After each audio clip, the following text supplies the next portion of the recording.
Hello, and welcome to Chapter 11, where we're going to discuss developing and managing new products. I hope you enjoyed yesterday's test and are looking forward to today's chapter.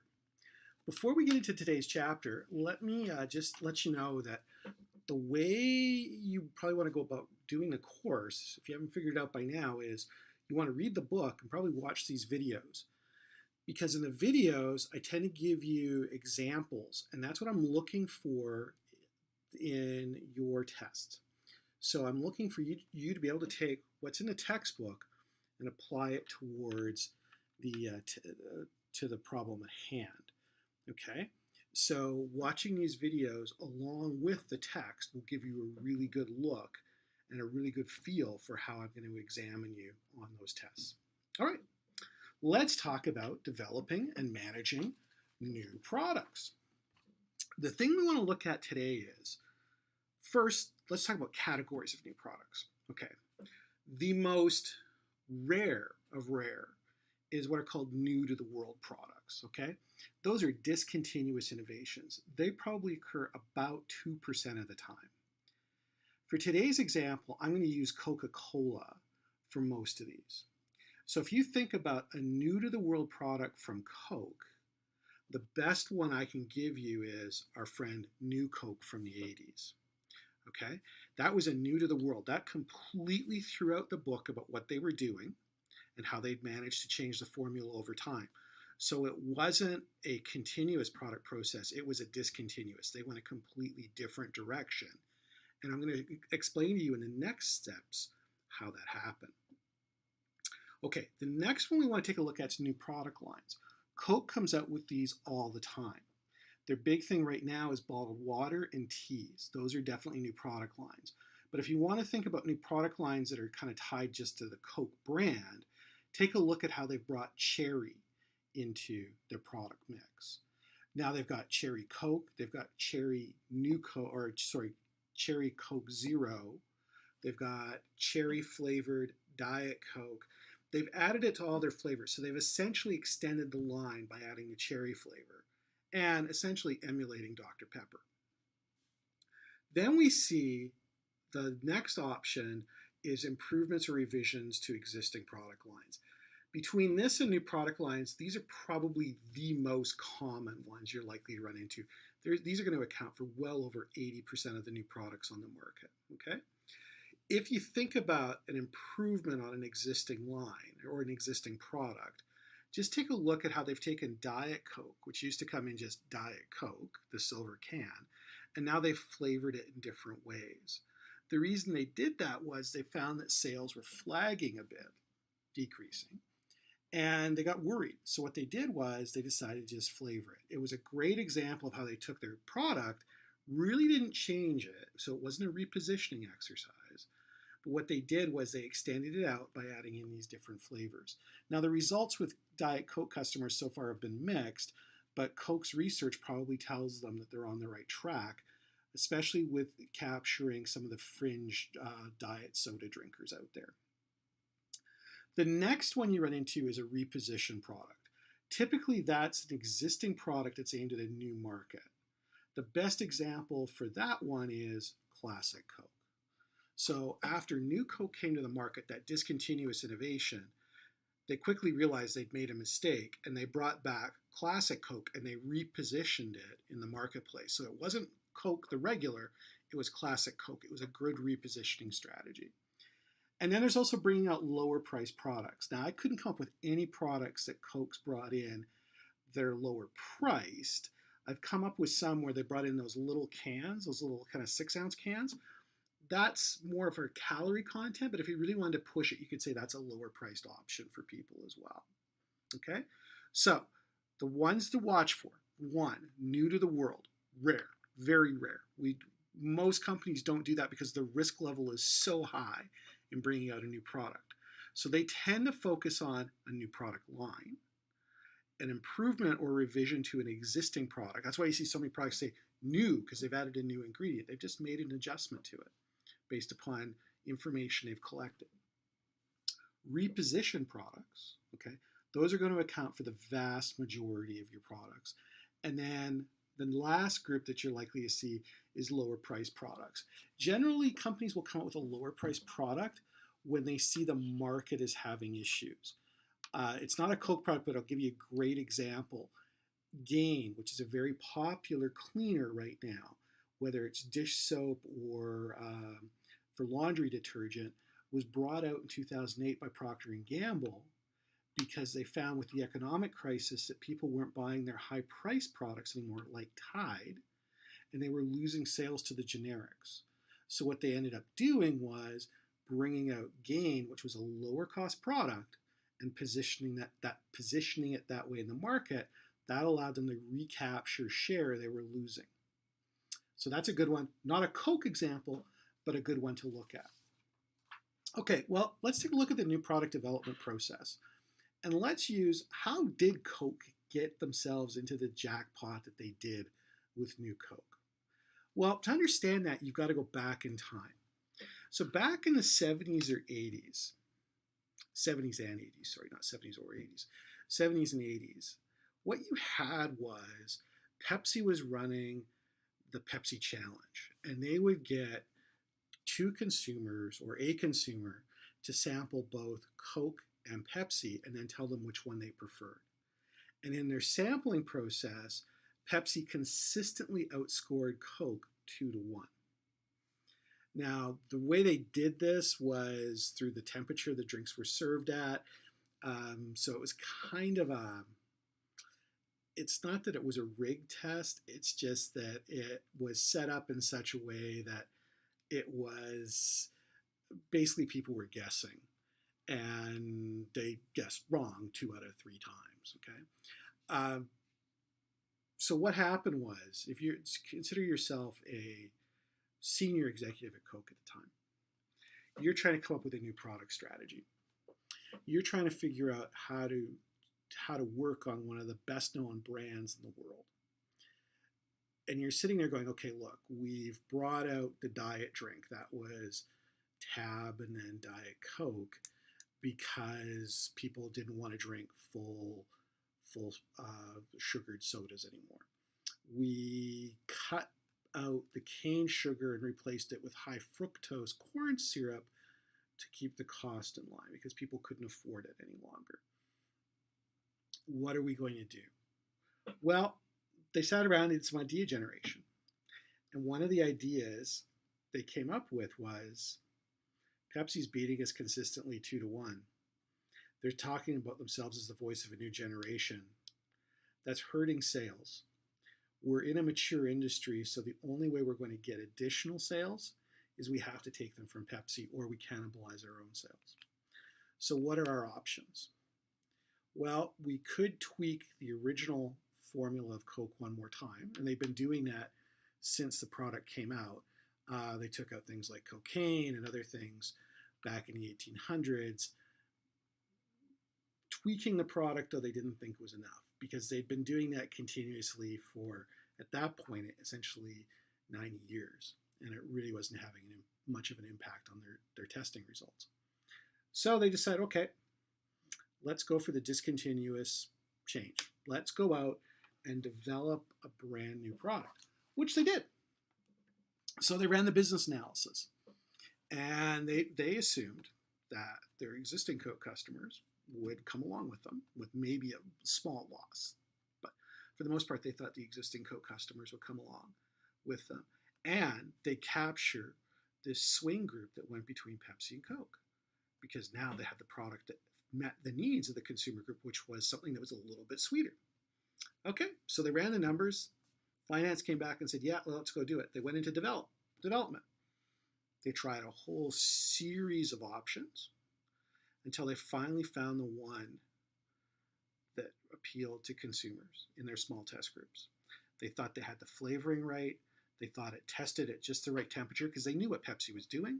So they were constantly trying to figure out ways to make sure the product tested properly at that temperature. And they thought they had it. They went into test marketing, and they test marketed it with consumers.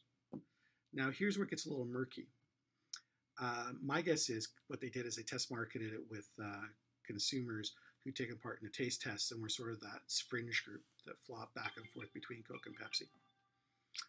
Results came back great. They then decided that, hey, man, we've got a winner. This is going to be it. We're going to brand it New Coke. We'll run this massive promotion campaign. We'll bring this product to market, which they did. They commercialized it. And it tanked. It bombed. It crapped out. However you want to phrase it, it was not a good launch. And the reason why was, in all of this new product development process, they forgot about their core customer group. So what they ran into was the classic product market fit. They had a product that didn't fit the needs of the market. It fit the needs of a very small part of the market, that swing group, but it didn't fit their core market. So they quickly had to bring back new Coke, or sorry, old Coke as classic Coke, reposition that, and then keep working on new Coke. And they did that for years until they finally, I think it was like 3 years ago, they finally got rid of it. But it was decades, and they probably kept it so they could at least write off some of their expenses that they incurred to bring that product out. Now, did they do everything right? Yes, they went through the new product development process exactly as it's laid out in the textbook. But the one thing they didn't do was consider the customer. And that's the one group you have to consider when you're doing a new product development, is make sure your existing customer, your core customer, that 20% that provides 80% of your revenues, likes it. Because if they don't, you have a huge product market fit issue, and you will not have a successful launch. So where do ideas come from? Companies come up with ideas, or new products have to come from somewhere. The average company, the average grocery store sees like 10,000 new products pitched at them a year in a place where they can only hold 50,000 products. So you can imagine how few of them actually make it to market. Well, where do these concepts come from? Well, one's customers, and that's probably the best place to look. You should be constantly out talking to your customers, testing your customers, finding out what they do and don't like, and then modifying your product to fit it. Or if you find that there's a need for discontinuous innovation, start planning. Okay, and I've given you 2 videos to take a look at that really deals with that. And it talks about it in the way of market validation, which we've looked at in the research side already. So making sure there's a market for it. Okay, that's number 1. The second place is you can look at your employees. Some companies like Google, 3M, Exxon give their employees 15, 20% of their work time to go out and develop new products. That is where Post-it notes came from. Post-it notes were developed by a researcher at 3M who was looking for a way to mark up his hymnal in the summertime when they had a fan blowing on his church's choir so he could find the hymns they were going to sing but wouldn't damage the paper. So what he did is he found this failed glue that 3M had developed, put it on a piece of paper, found it didn't impact the paper it was attached to at all. It was great, fantastic. He took it to the bosses at 3M. 12 times it was shot down, 7 times by engineering, 5 times by marketing. Now it's an over $5 billion a year business for 3M. So looking at your employees, they're customers too. What problem are they looking to solve? Remember, the thing you're looking at is always finding what is missing in the current situation, in the current product offerings that consumers want. Okay?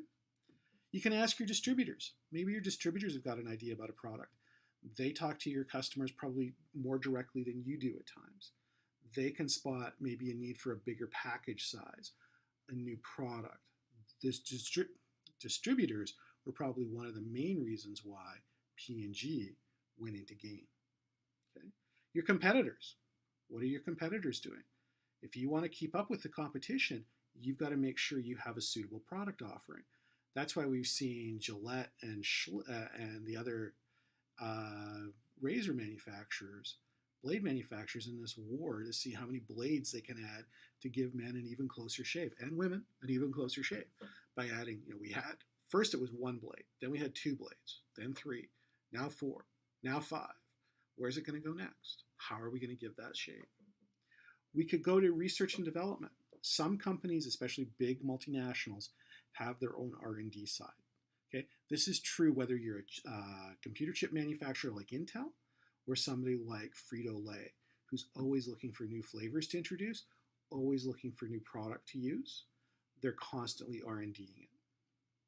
You could talk to consultants who specialize in things. Beatbox, for instance, when they were coming up with their tastes, went and hired a consulting firm out of Louisville, Kentucky, that specializes in flavoring for alcoholic products. And what they do is this flavoring firm tracks what consumers are looking for, develops a flavor for it, and then sells it to companies like Beatbox so they can put it into use and have a flavor that the consumers they're targeting are looking for because they have some sort of attachment to it. Goes back to that consumer behavior chapter. Okay? And the last thing you can do is you can do a brainstorming session. You can hire a bunch of experts to come and sit in a room or do it by phone and have them hash out an idea and figure out where things are going. Okay? That's another way to do it. Not as heavily used as it used to be. There are other methods that are less expensive to use, and especially because of the speed involved, you can probably do it faster using some online resources now than we could before. Okay, we've got the idea. We need to validate the market. The first thing you have to understand in market validation is you need to love the problem, not your solution. Okay, Ash Maurya, author of Lean Startup, has come up with that concept, and he's right. I've seen too many companies and entrepreneurs who go, I've got this great product that I'm going to push into the marketplace. The problem is, it might solve the problem they have. It might solve the problem they and 10 other people have, but it's not big enough for the market. The market's just not big enough for that product. So what you want to do is find out what's the problem consumers are having, then start to develop a solution for it. Now, the way you do that is you do a market and competitor analysis. What's going on in the market? What are the key factors? Go back to chapter 5 and take a look at those areas, those environments that push on marketing, okay? What's happening there that can open up an opportunity for you or poses a threat to you? The second thing you want to do is take a look at your competitors. Are they bringing out new products? Do they have the ability to bring out new products? Or are they cash strapped? Take a look and see what they're doing, because that will tell you what the market's looking for. If you've got a competitor who's not addressing market needs, they're opening up an opportunity. Remember when we talked about Canon in the copier market? What opened up the opportunity for Canon was Xerox became very complacent in that marketplace and didn't want to develop a copier for the small market, for the small office market, okay? Then what you want to do is develop the business model. Now, the business model explains how you make money, and it's all based on the economics of one unit. So if you think about what's the one unit you're selling in your business, is it a gallon of product? Is it a box of product? Is it a single product? And then break that down into its component costs. You get the economics of one unit. Now, what I was going to do is, I've got this little map here, and this one I've essentially borrowed from, let me just put that up like that, okay? I essentially borrowed this concept from Bar Rescue, okay?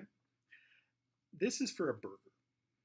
So if we assume we're charging $5.49 for our burger, okay, that's the revenue we're going to get. Then we look at our cost of goods sold, and I chose 32%. That's about a medium quality, low, high quality burger. So, you know, for $5.49, we're looking for something a bit more substantial than a McDonald's burger, okay? That gives us a gross margin of 68%, or $3.73. Now, sales and general administration costs are ones that most people tend to forget. That cost of goods sold is for the hamburger, the bun, the onion, the lettuce, the tomato, the condiments. We can all break all that down and come up with that. And the time to produce the burger, okay? Based upon how many burgers somebody can produce per hour, we can assign a direct labor cost to it.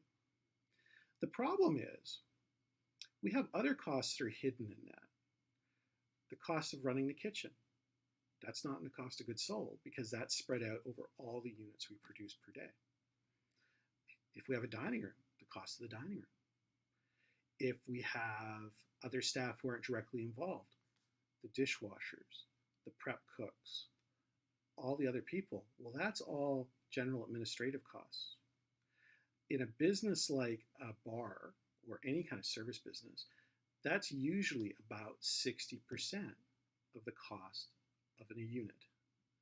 So I've got sales and general administration. Now, don't forget, sales also includes how much we spend on promotions and everything else, okay? 60%, well, that makes $3.29, giving us a net margin pre-tax of 44 cents or 8%. Now, what you have to figure out as the business owner is that enough? If it's not, you've got a couple of choices. You can raise your prices, but you better make sure that that's not going to put you out of range of the competition because consumers won't come to you, or you can change your cost structure.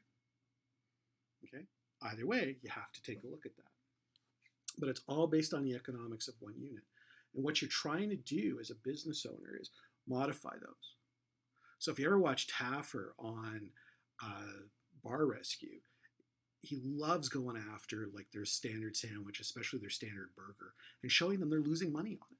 Because by the time you throw in all the costs that they're not accounting for, all that sales and general administrative costs, they're losing money, okay? So you need to understand how your business works. Once you do that, come up with a financial model, okay? And this is going to come in much later in the textbook around chapter 19. We'll look at a break-even point. And last but not least, if you're making money on this particular venture, then you probably want to proceed. If not, you've got to think about it. What can I do to change that? And if it's just breaking even, you probably want to think about it because it could go either way. And if it goes into the loss column, what's that going to do for you? Okay, that's the end of the first video of me talking today. Take a look at those two videos that I've spec'd out for you. And when you're done, come back and we'll talk about the diffusion of innovation.